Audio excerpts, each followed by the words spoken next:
Граната! Выход! Хорошо!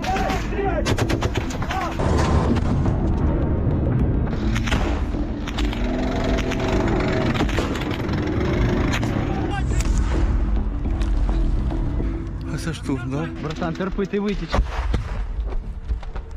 Нельзя попускать. Нельзя, братан. Не, нельзя курить, братан, терпи, пожалуйста. Вытекаю. Тяжело. Но держусь. Держитесь и вы, все. Кого я знал и с кем я был. Слава Украине. Победа за нами. The footage you are now about to see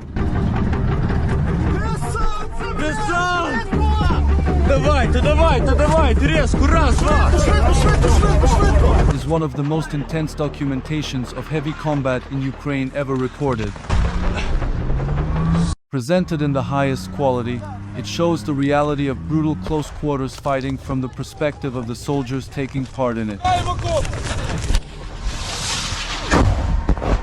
The footage was recorded in 2023 by soldiers of the 3rd Separate Assault Brigade during the Battle of Andriivka, when Ukrainian forces were preparing to launch the final assault on the town. Ёбаный в рот.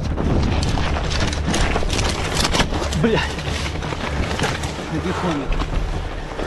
Він біля 300. Посунься ще трошки, Гаррі.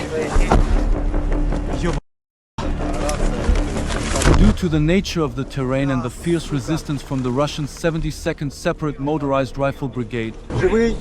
Да. Живий? Ну в'їбало десь по них орієнтовно. the Ukrainian attackers could advance only slowly. Цілий? Цілий куди? Коля? Куди в'їбало? Там. Countless Russian firing positions, mines, drones, and artillery strikes turned the advance into a brutal and bloody struggle, especially during the final 2,000 meters. At times, Ukrainian soldiers were even forced to crawl forward meter by meter through scarred, shell-torn terrain without adequate cover, all while suffering heavy losses. Били, да? Оце він уїбав? A condition that, under the shadow of the emerging era of tactical drone warfare, would later become a bitter reality for both sides throughout the war. Бать, пацаны, нахуй. Я вас прошу, блядь, без 300 и 200. The footage recorded during this period was later compiled and released in the award-winning film 2000 Meters to Andriivka. This video is meant to pay respect to the men and women who captured this historic footage and to inform you about the battle, as well as a tragic subplot directly connected to this video. But more on that later. Пацани, прикрийте, я перебіжу ближче. Давай! Давай! From the west, the town was largely surrounded by nothing but vast open fields. Хорош!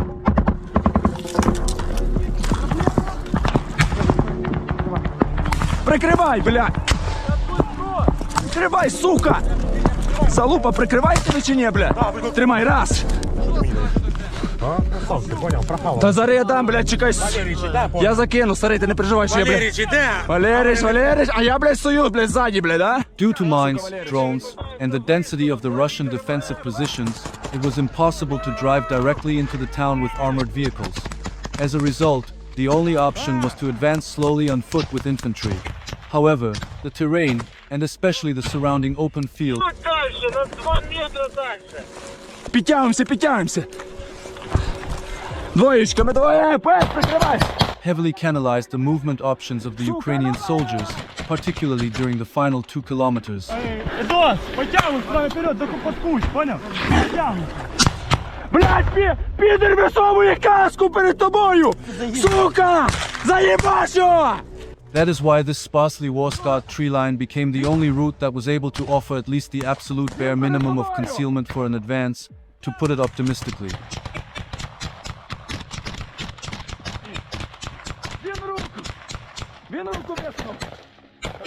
While this tree line may have looked like the perfect avenue of approach to the target on a tactical map, the footage from the ground, as you can see, revealed a completely different reality.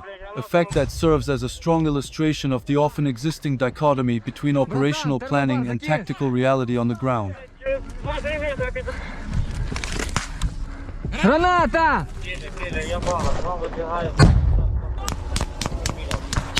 Правіше! По-сомалійськи хуярить! 2 метри, Він відкидує, пацани! Його треба завалити, нахуй! Прикривай, сука! Another reality, however, is that terrain dictates movement, and here, the terrain simply offered no other viable route forward. This approach was the only option unless the soldiers had somehow attempted to dig their way toward the objective. Фланг, нахуй! Отут підар сидить, сука. Я йому гранату уїбало. Уйобі ще вилазить не хоче. While flanking maneuvers around Russian positions were, in principle, possible in this setting, they could only be carried out to a very limited extent and at significantly greater risk. Moving into the surrounding fields, for example, would have meant exposing themselves to potential Russian fields of fire with a clear line of sight on them and without cover, while also leaving an environment that at least offered limited protection from explosives and shrapnel. Є, підараси, пулеметчики. Зразу виставив тут пулемет. Я бачив, як він, сука, виставив пушку. Гранату мені принеси. Щас я вас викурю, сука. The same, however, also applied to the Russians, who, while protected in their positions, were even more immobile than the Ukrainians. Він по голосу чує. Він тут сидить. While the Russian positions could usually be identified beforehand through drone reconnaissance flights, Ах ти сомалієць, їбучий. Вилазь, будеш жить. they still had to be cleared manually one after another afterward. Ти не хочеш жити? Давай, ми нормальні, блядь, будеш жити. Сука, там, блядь, бойниця, нахуй. Старий. Там бойниця, блядь, давай гранату. Там бойниця прямо, блядь, вилазить, блядь, дирка. Так у нас є больницю, нахуй. Погаманець. Підповзай, ти, Дивись, знаєш, що зробимо? Нахуя ти сюди приїхав, сука, скажи, нахуй. Розбив мені підар хату, сука, їбучий. Нахуя, сука, уйобки. Гасіть підарів, нахуй. Гасіть, сука, давай. Давай.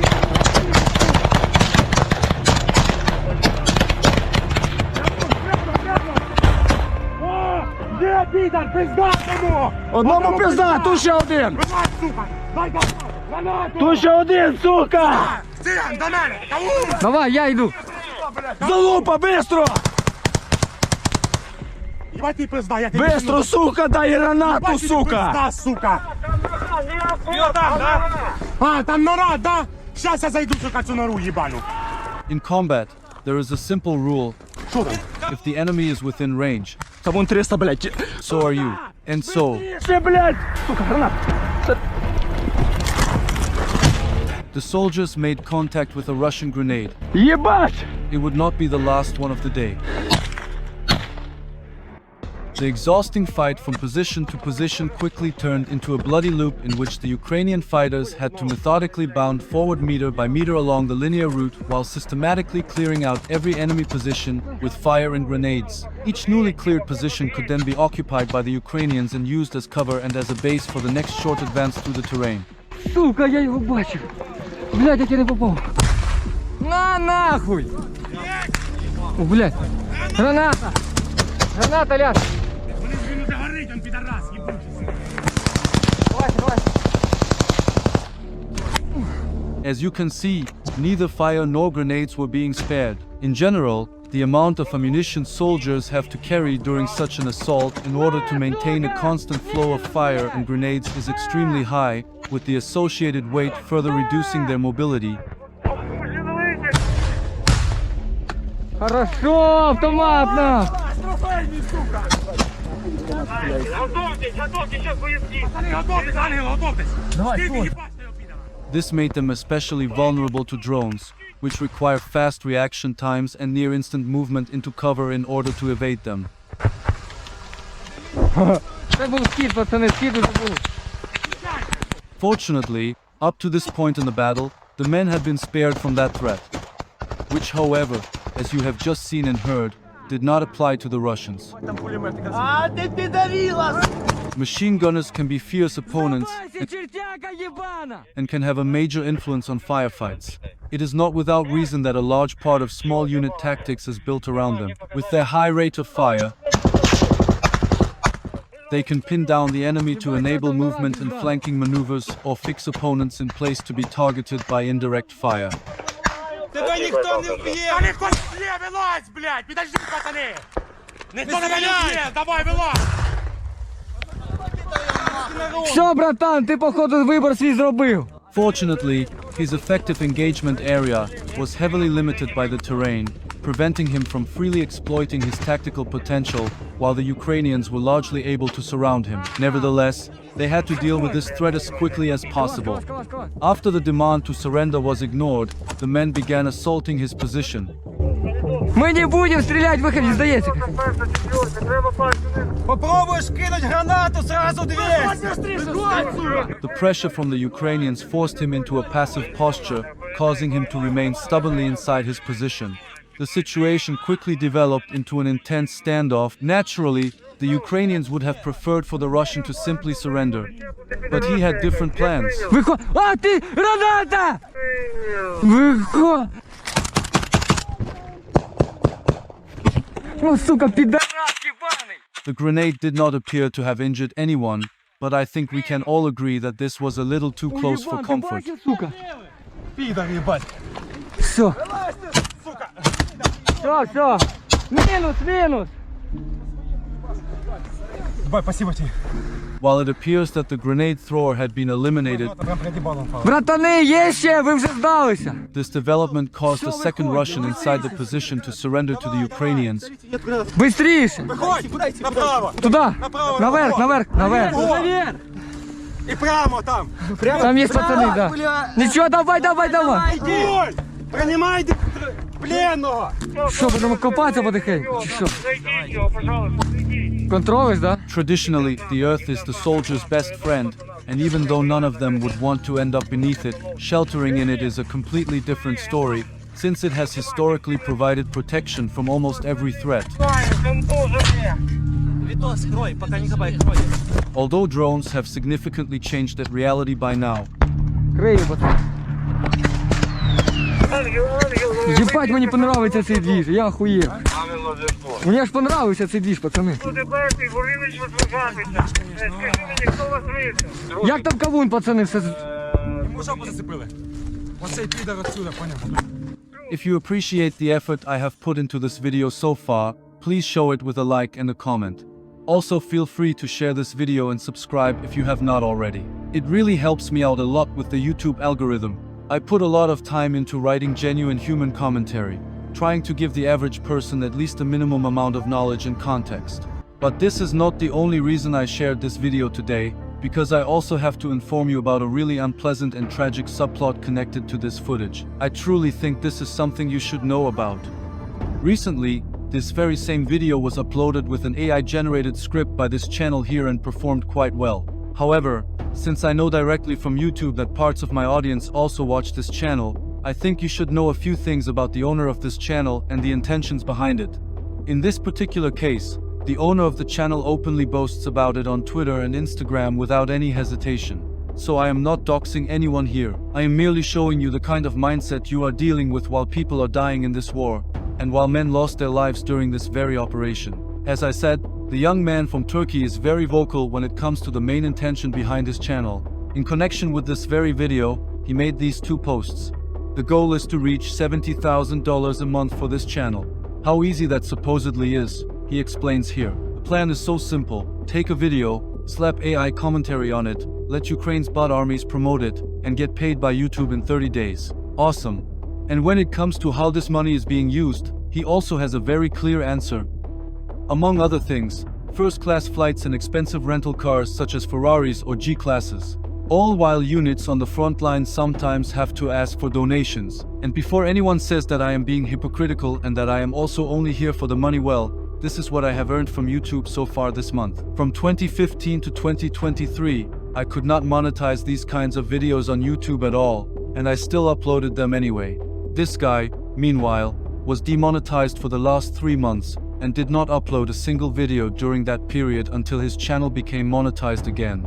Such behavior is definitely disrespectful toward the soldiers who are losing their lives and limbs down there, and it clearly shows that this young man is not mature enough to run a channel like this.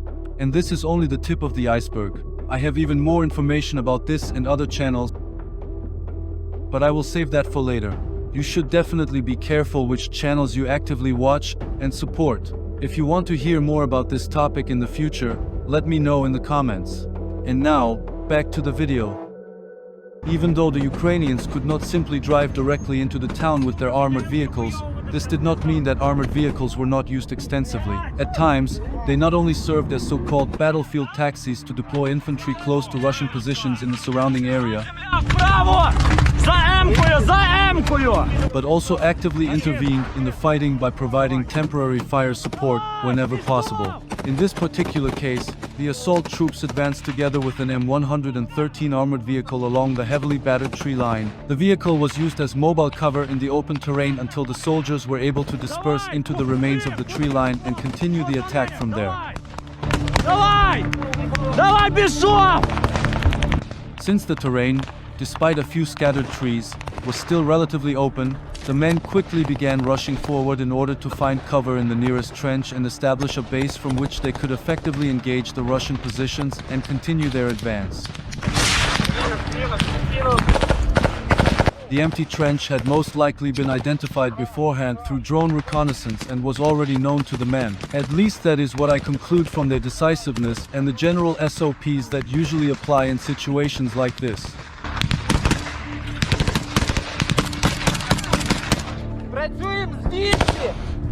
The men were likely waiting for additional Ukrainian elements to dismount and move into position in order to drive the enemy out of their positions through local numerical superiority.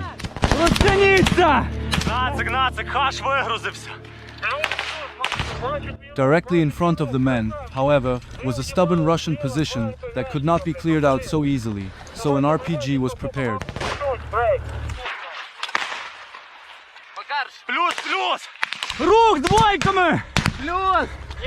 Loaded was a 40mm OG-7 VHE frag grenade designed to provide high explosive and fragmentation effects against enemy troops in open terrain or light shelters. In other words, exactly the right choice for the current situation. The men used the momentum that had now been created to continue advancing. This was done individually or in small teams, while the trench and an M113 continued to serve as a base of fire, providing supporting fire.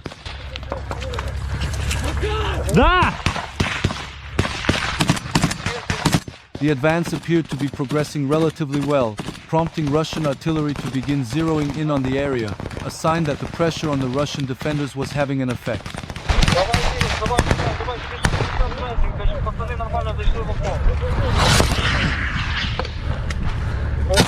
The fire was likely intended to cover the Russians' withdrawal.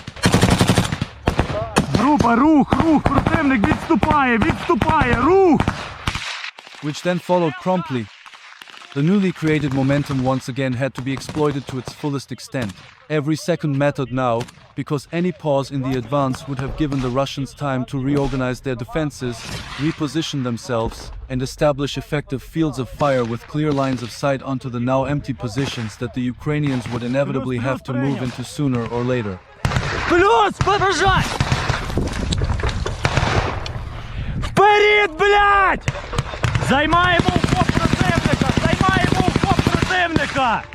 Apparently furious over the loss of the position, the Russians now began intensifying their artillery fire across a wider area, while some of the Ukrainian elements were still advancing. One must not forget that even though drones had already taken on a central role on the battlefield by this point in the war, the Russian army was still, to a large extent, an artillery army.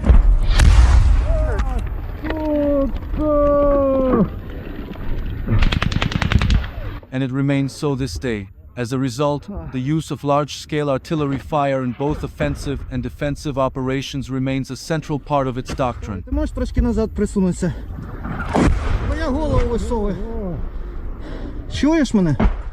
The fire was intended to keep the Ukrainians pinned down in cover in order to give the Russians the freedom to maneuver and reorganize. In this case, however, it only worked partially, and the machine gunner was able to eliminate 2 Russians while they were moving.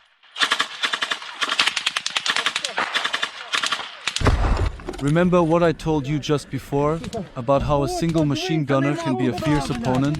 That is exactly what I meant. Володя, блядь, дай мені місце! Що, я виліз з окопа? That is why an identified machine gun position should always be suppressed, disrupted, or, ideally, eliminated as quickly as possible. Ай! А, сука! Ой, дай я залізу, блядь, пригнуть, давай куди?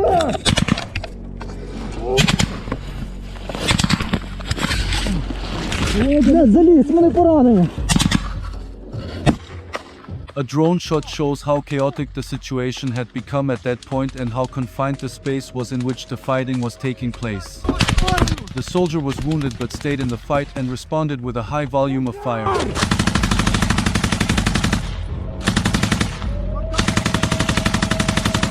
A clear field of fire, a stable firing position, and a steady supply of ammunition give a machine gunner a significant advantage in a firefight, even in extremely difficult situations. Due to the higher rate of fire and greater ammunition capacity, he can quickly establish or regain fire superiority over regular riflemen. Блядь, що в тебе, Володь? Грудь, я не знаю, пече. I do not even want to imagine how high the adrenaline level of this man must have been to maintain such a high level of combat effectiveness despite suffering a chest wound. A true real-life personification of animal mother, if you ask me. Under extreme stress, and while in pain, even the combination of the smallest cognitive and motor tasks, such as unjamming and reloading the machine gun, can become torture. But that is exactly the moment when good drill and training come into play. Meanwhile, the remaining Russians attempted to use the pause in fire to leave the area.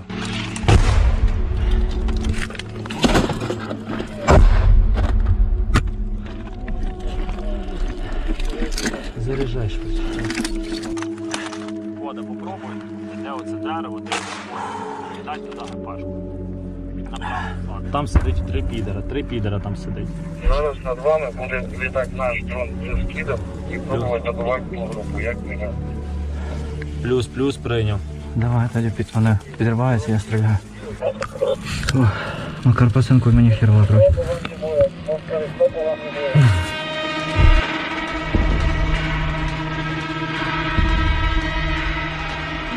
The M113 is often referred to by soldiers as a tuna can. The main reason for this is its cramped, dark interior and relatively thin armor. Especially while unloading troops, opening the rear ramp can quickly expose the soldiers inside to enemy fire if the vehicle is positioned poorly.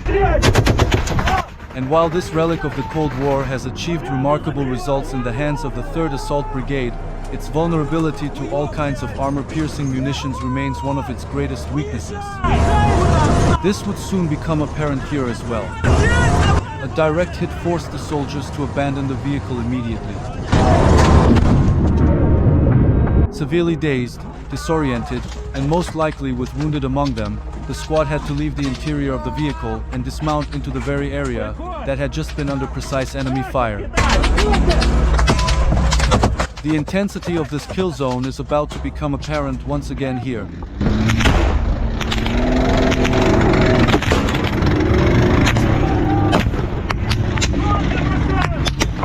A hellish and chaotic scene in which another APC was struck in the side while passing by, though apparently without penetration. Давайте туди, проходьте, Адамки! Бігом туди! Ляду відкрить! Ляду! Ляду!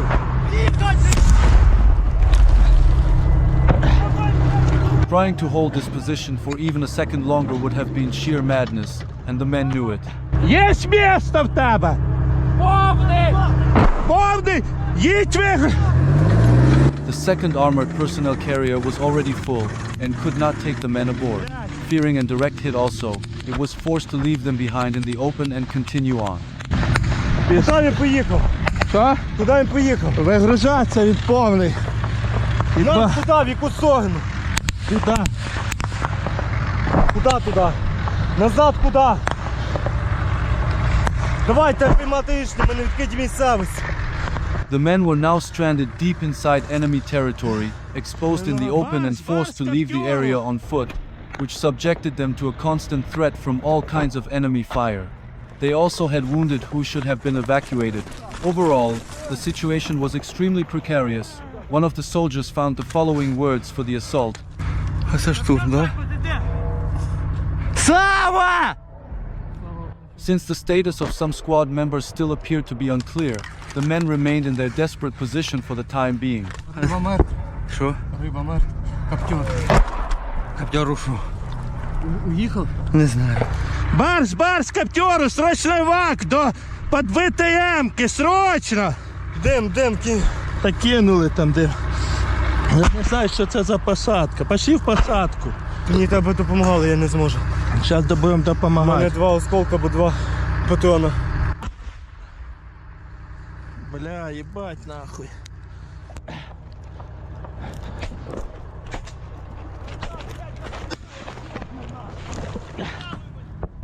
Каптер, хто на ногах?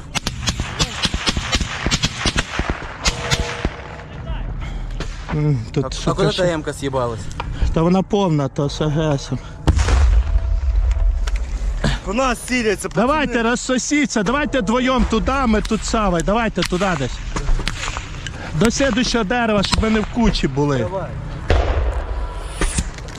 Єбать, РПГ. РПГ, пацани. Оттягуємося туди. The men now faced a difficult decision. They could leave the area on foot and risk moving into even more exposed and better covered Russian fields of fire, or remain at their current position in the hope of eventually being evacuated by vehicle. Neither option was particularly appealing. In the end, however, they decided to move toward a more favorable position, remaining where they had simply become too dangerous, and the risk of being trapped under increasingly accurate Russian fire continued to grow with every passing minute. The hope was that a better position would provide more cover, improve their chances of regrouping, and potentially allow for a safer evacuation.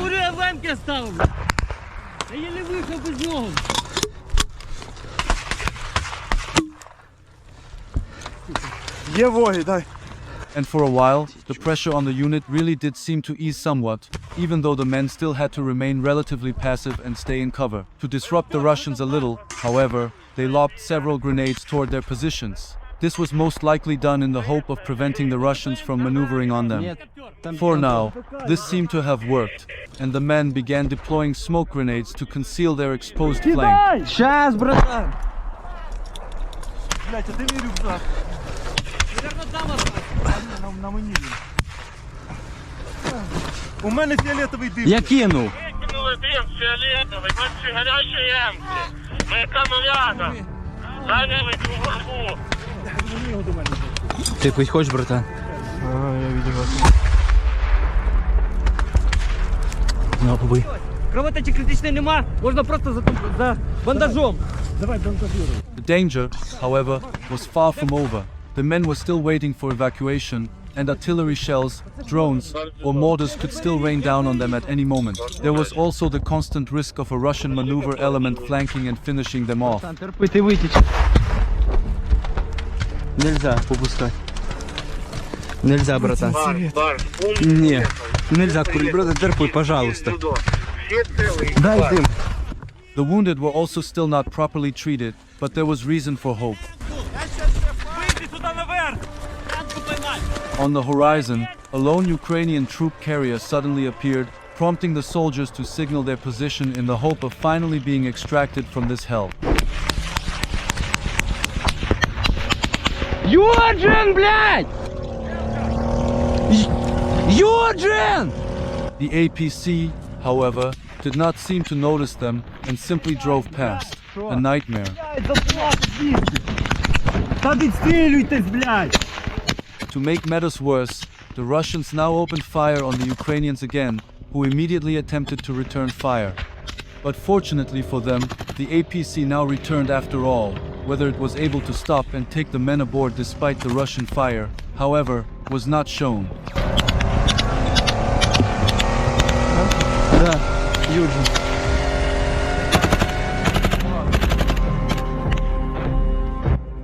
Drones hovered continuously over the battlefield, capturing countless scenes and individual fates of Russian soldiers who were either being tracked or effectively engaged. I ask for your understanding that I can only show many of these scenes on Telegram, even though the footage has already been extensively censored by the 3rd Separate Assault Brigade, which is now, by the way, the 3rd Army Corps.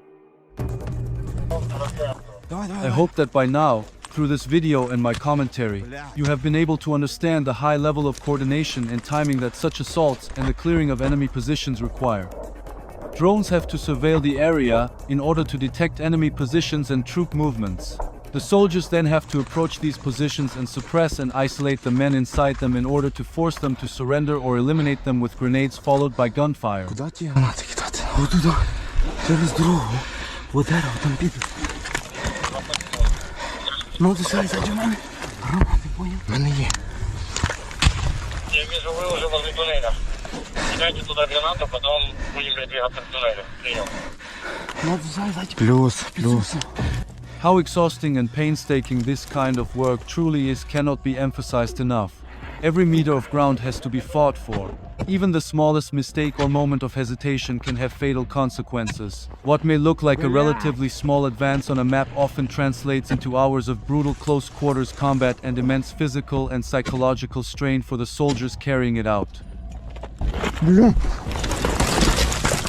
Все нормально, все нормально, все нормально.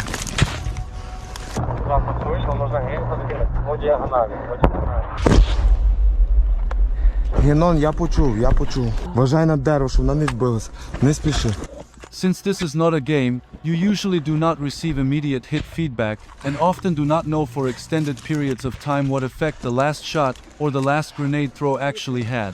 Drones have changed this reality to some extent, but especially when dealing with concealed enemies, their exact status often remains unknown until the position has been physically inspected and cleared. Чисто?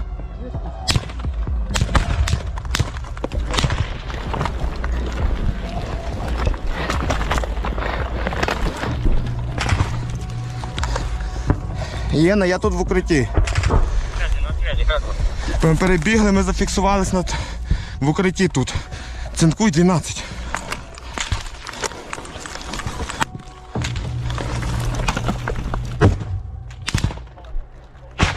То бронебойні нахуй? Перед вами 50 метрів вперед, 50 метрів вперед. Їхали. Плюс. Пекач роз'єбаний, да? Бачу підора. Де? Прямо перед собою. Так. Цинкуй.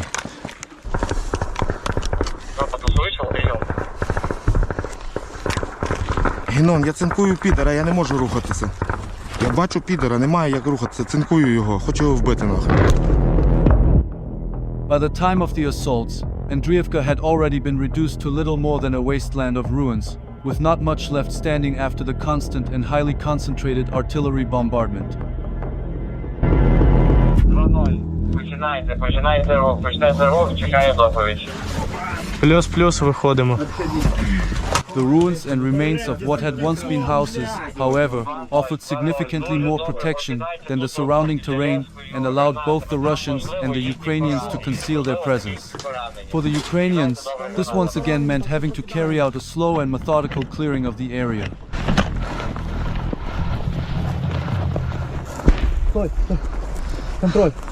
The process, however, remained the same. Find, suppress, isolate, grenade in.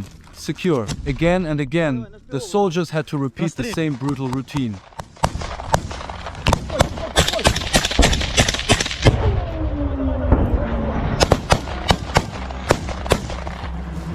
Ще одну кидаю.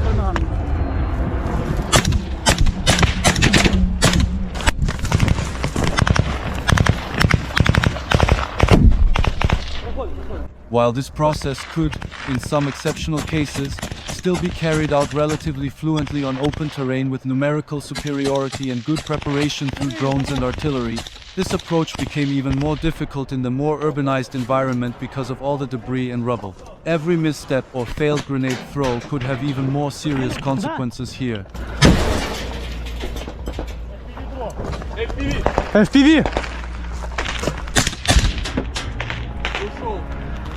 Пішов. Давай, спускайся. Зачищай. Стой, Богдан. Давай так. Все, чисто. Воду, через дорогу, район було 3-го будинку, є один підер. Подивіться уважно, знаєте, що похоже побачили. Де та беха? Ось тут. Вони туди ГПшкою. Там? О!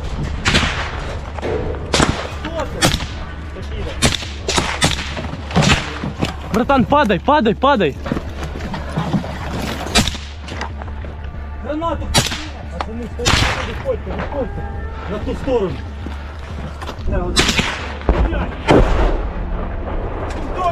Виходь, быстрее! The intense efforts of the fighters from the 3rd Assault Brigade that you saw earlier in this video, and the struggle for the surrounding area, resulted in the remaining Russian forces inside the town becoming largely encircled. That, however, did not mean that the final fighting inside the town was any less intense, as you are about to hear.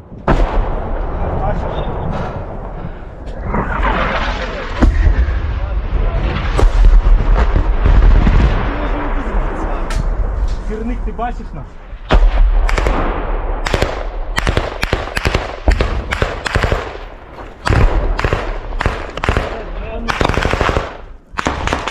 В домі напротив, пацани!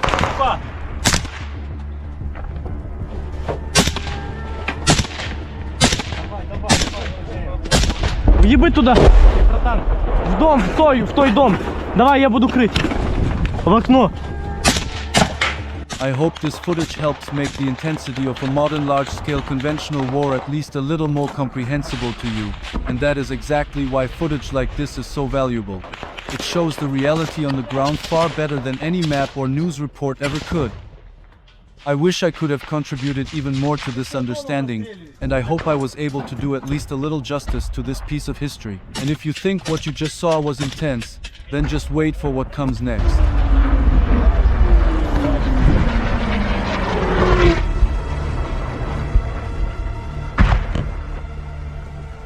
Suddenly, a lone Russian soldier walked into the field of fire of the Ukrainian soldiers and was engaged.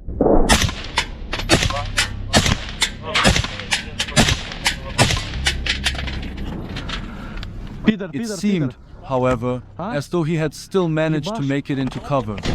Другий дом. He would not be the last Russian to run into the men's line of fire here. Just moments later, a three-man group rushed past the Ukrainian position and directly into their field of fire. По левую сторону.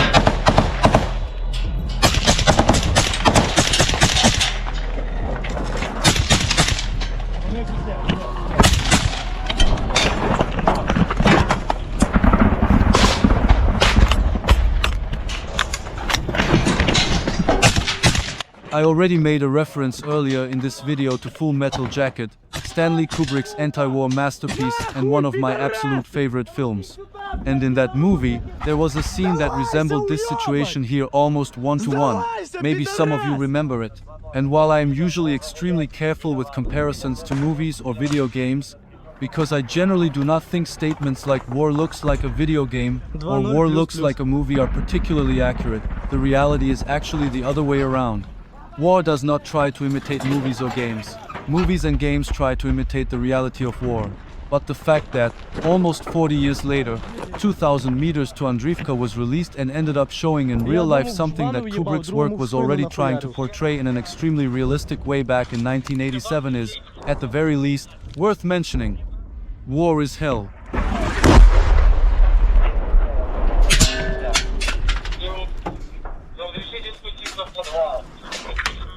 After the intense encounter with the Russian soldiers, the Ukrainians checked the status of the Russians to see whether anyone had survived or managed to escape.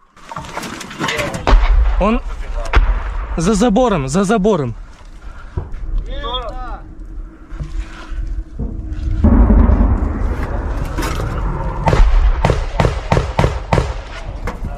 Ще один пробіг туди.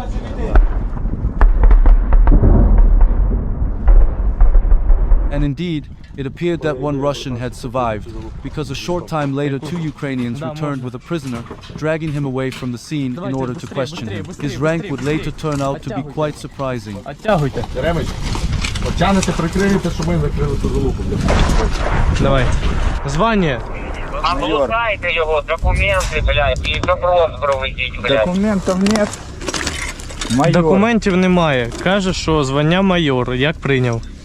сказав, що сьогодні зайшло 120 людей. Взагалі десь було 160, з них з'їбалось 50-60.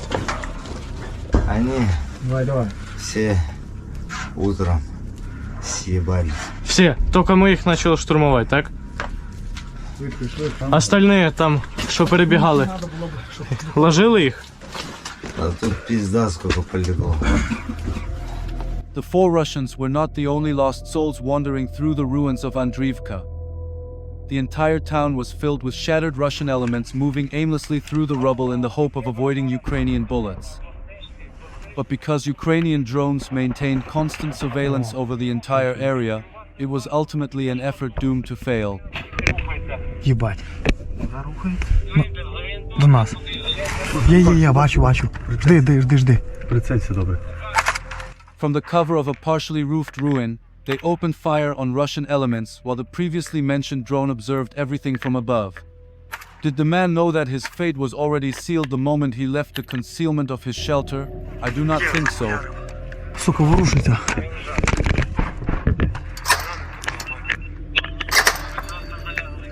Братан, справа біля дороги десь, блядь, 300-й підар лежить. Я його не бачу, щоб добити. Попробуй його йобнути, щоб ми могли вибігти.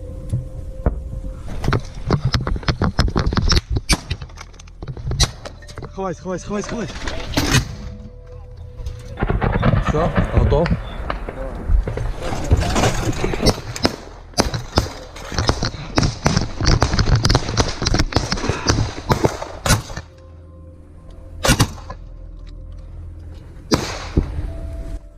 With great care and thoroughness, the men of the 3rd Assault Brigade continued moving through the settlement and systematically clearing the area of remaining Russian forces. By that point, the Russians had apparently already largely given up on offering the Ukrainians any kind of coordinated resistance. That did not necessarily make the area any less dangerous for the Ukrainians, however. Russian drones, artillery, and mines still remained a constant threat and were, by the way, also the things causing the majority of casualties on the front line at the time. Тут все цинкнули. Пацани, може просто лежать якась залупа, поняв, на землі, і під нею нори. I often describe the fighting that took place around Andriivka as Ukraine's forgotten counteroffensive, because at the time all eyes were focused on the southern front sector in the Zaporizhia region, where the Ukrainians were struggling heavily in their attempts to break through the Russian lines. This battle here, on the other hand, was part of a plan that was later abandoned, aimed at shaping the area around Bakhmut for a possible future recapture of the city, and at least disrupting, if not completely cutting off, important Russian supply routes into it. To achieve this, the Ukrainians had to fight their way forward step by step through the areas around Bilahora, Andriivka, and Klishkivka. Саме останнє, от ми вроді би штурманули, да? То треба засняти, типу, що ми роботу зробили, щоб люди побачили, що, блядь, Андріївка, типу. Та ж ми нас замінили, щоб ми трошки передихнули. То ми, блядь, заїбалися з цією Андріївкою, нахуй. Оцей ліс, оцю посадку, блядь, цю трубу їбучу, блядь, стільки... Сєвєра, можеш виглянути, подивитись якусь висотку, плюс-мінус тихо, щоб там флаг уїбати. While some experts at the time already criticized the exhausting offensive effort the Ukrainians were investing in the area, the operations were most likely aimed not only at achieving their primary objective, but also at creating a diversion and slowing further Russian advances westward from Bakhmut. And in fact, to this day, depending on the sector, the Russians have advanced only roughly 13 to 20 kilometers west of Bakhmut. So I think we can say that even though the town, which was recaptured by the Ukrainians on the 16th of September 2023, fell back into Russian hands again in mid-2024, where it remains to this day, the efforts of the 3rd Assault Brigade still succeeded in denying the Russians the ability to build further momentum after the capture of Bakhmut and actively push their expansion westward. I think that deserves to be acknowledged at least once.